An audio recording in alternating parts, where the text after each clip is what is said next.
Alright, this is the clutch actuator. It's the beast. It's like hanging wallpaper. First trick is to put the piston seal on it and make sure you get it the right direction. And it takes a lot of thumb strength.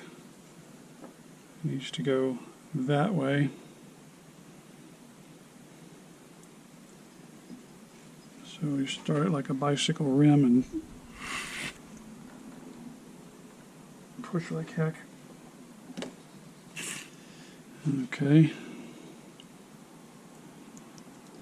There it goes. Okay, that's the right way, because the pressure's in here. When it builds pressure, this retracts and pulls on the cable, clutch cable. Okay, that goes on. And then the cable. Oh, I just checked this. I always thought this was a taper, but it's not. It's just a straight piece. That little collar, it drops right down in there. I thought it would wedge, but it seems to come right up. Well, it did kind of stick.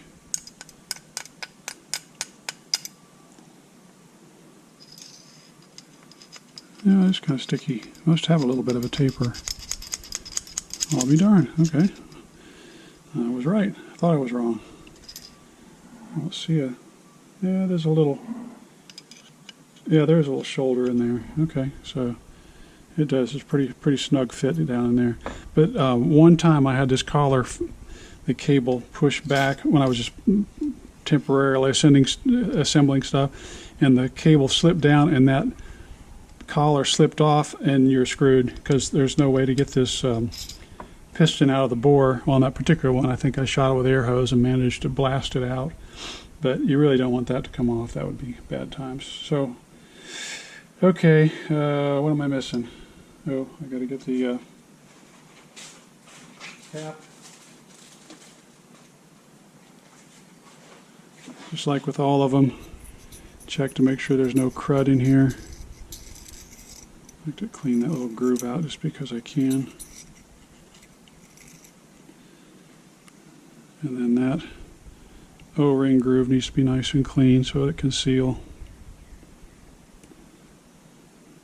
And again, I'm not too worried about circumferential scratches that go against the leak path.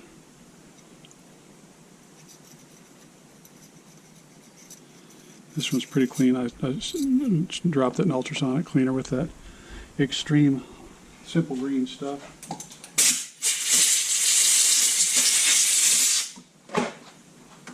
So it should be pretty good safe. And I'm missing a seal. I'm going to grab that.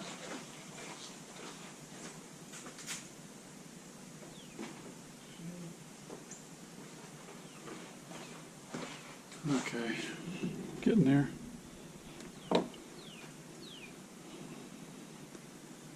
Lots of stuff. For seal lube, I've been using that Molykote 111. But apparently, this stuff is pretty fine, pretty good too. Red rubber grease. I think it's made out of castor oil because it's kind of stinky.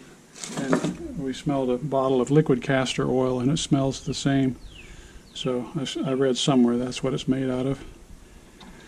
Okay, that was in there. Now, I've got to put that. Okay, this, I may sand on that just a little bit because this is a step down diameter, but if there's any sharp edges there, it could scratch that, tear that seal. I don't want that, so I'll just sand on that tip. That's where the push nut grabs.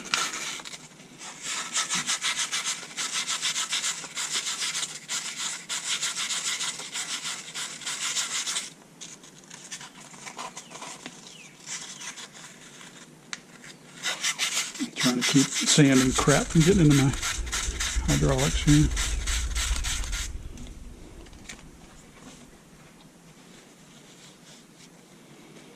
I should have knocked the edges off of it.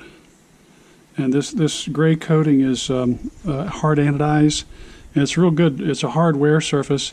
And once or twice I've tried to polish this surface with, I think I chucked it up in a long skinny bolt and put it in the electric drill and spin it and, you know, run a piece of sandpaper across, like 2000 grit. But it's so hard, I didn't feel like I made any progress on changing that surface.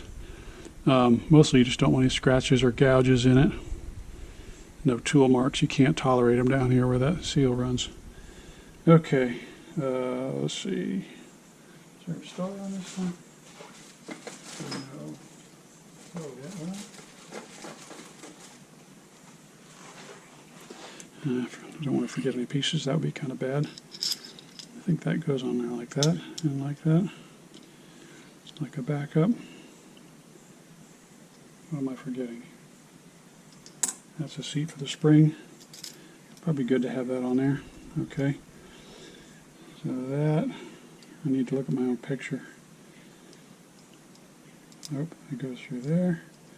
Okay, you can't forget this. You gotta make sure this goes the right direction. The push nut's gonna go on like that.